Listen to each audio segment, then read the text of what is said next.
মাত্র ৩ টি শর্ত পূরণ করলেই আপনি পাবেন ফেসবুকে কনটেন্ট মনিটাইজেশন এবং ২০২৫ সালে কিন্তু বন্ধুরা নতুন ফেসবুক আপডেট দিয়েছে। এখন কিন্তু ১০,০০০ ফলোয়ারের দরকার নেই, ৬০,০০০ ঘন্টা ওয়াচ টাইমের দরকার নেই।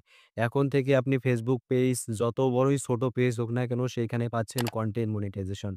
যদি আপনার ৩ টি সেটআপ আগে থেকেই করা থাকে ফেসবুক পেজ অথবা প্রোফাইলে, তাহলে আপনি পাবেন ফেসবুকে content monetization, ads on reel এবং ইনস্ট্রিম অ্যাড। তো সেই ৩ টি সেটিংস আমি আপনাদেরকে মোবাইল স্ক্রিনে গিয়ে দেখাচ্ছি। যদি আপনার অন করা থাকে তাহলে আপনি কনটেন্ট মনিটাইজেশন পাবেন। এবং আজকের ভিডিওটি একটু আলাদা, কারণ আজকের ভিডিওটি দেখে আপনারা বুঝতে পারবেন আপনার ফেসবুক পেজ অথবা প্রোফাইলটি কনটেন্ট মনিটাইজেশন অথবা ফেসবুক থেকে ইনকাম করতে পারবেন কিনা, আপনার ফেসবুক পেজ অথবা প্রোফাইলটি দিয়ে সেটি চেক করবেন কিভাবে। আজকের ভিডিওটি কোনোভাবে স্কিপ না করে দেখতে থাকুন। আজকের ভিডিওটি যারা ফেসবুকে কনটেন্ট ক্রিয়েটর আছেন তাদের জন্য খুবই গুরুত্বপূর্ণ। তো মোবাইল স্ক্রিনে যাওয়া যাক। আপনি আপনার ফেসবুকে চলে আসবেন। আসার পর এইখান থেকে প্রফেশনাল ড্যাশবোর্ডে একটা টাচ করে দিবেন। টাচ করে দেওয়ার পর এইখানে একটু স্ক্রল করবেন এবং টিপস নাম্বার 1 এ রয়েছে, এইখান থেকে স্ক্রল একটু নিচে যাবেন। যাওয়ার পর এইখানে দেখতে পাবেন আদার্স। আদার্সের সাইড দিয়ে দেখতে পাবেন সি ওয়াল নামে একটি অপশন, এইখানে টাচ করে দেবেন।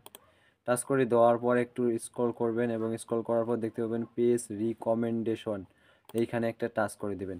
টাচ করে দেওয়ার পর এইখানে দেখতে পাচ্ছেন রিকমেন্ডেবল, এইখানে যদি আপনার নট রিকমেন্ডেবল দেখায় সেক্ষেত্রে আপনার পেজটিতে কাজ করবেন না, না হলে কিন্তু আপনি কখনোই মনিটাইজেশন পাবেন না। আর রিকমেন্ডেবল দেখালে এই পেজটিতে আপনি কাজ করতে পারেন।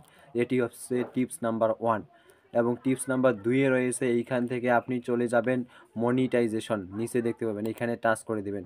টাচ করে দেওয়ার পর এটি হচ্ছে টিপস নাম্বার 2, এখানে দেখতে পাবেন ইউ আর এলিজিবল মানি। যদি এইখানে এই রকম থাকে আমার স্ক্রিনে যেটি দেখতে পাচ্ছেন, তাহলে সেই পেজটিতে আপনি কাজ করবেন, আপনি খুব শীঘ্রই কন্টেন্ট মনিটাইজেশন পাবেন। আর যদি এইখানে নট এলিজিবল মানি ইয়েট লেখা থাকে তাহলে আপনি এই পেজটিতে কখনোই কাজ করবেন না, কারণ ফেসবুক আপনার পেজটিতে আগে থেকেই আর্নিংটা অফ করে দিয়ে রাখছে। এরপরে ৩ নাম্বার যে টিপসটি রয়েছে এইখান থেকে ব্যাক করবেন। ব্যাক করে আপনি আপনার প্রোফাইলে চলে যাবেন। প্রোফাইলে চলে যাওয়ার পর প্রোফাইলে ক্লিক করতেছি। প্রোফাইলে দেখবেন আপনার প্রোফাইলটিতে কোন ভিডিওতে বেশি ভিউজ এসেছে, সবসময় সেই রকম ভিডিও আপলোড করার চেষ্টা করবেন। এতে আপনার ফেসবুক পেজটি রিচ এবং এঙ্গেজমেন্ট সবসময় ভালো থাকবে। তো আজকের ভিডিওটি এ পর্যন্ত। এই ৩টি সেটিংস যদি আপনার প্রোফাইলে করা থাকে অথবা ফেসবুক পেজে, সেক্ষেত্রে আপনি কন্টেন্ট মনিটাইজেশন খুব সহজেই পেতে যাচ্ছেন।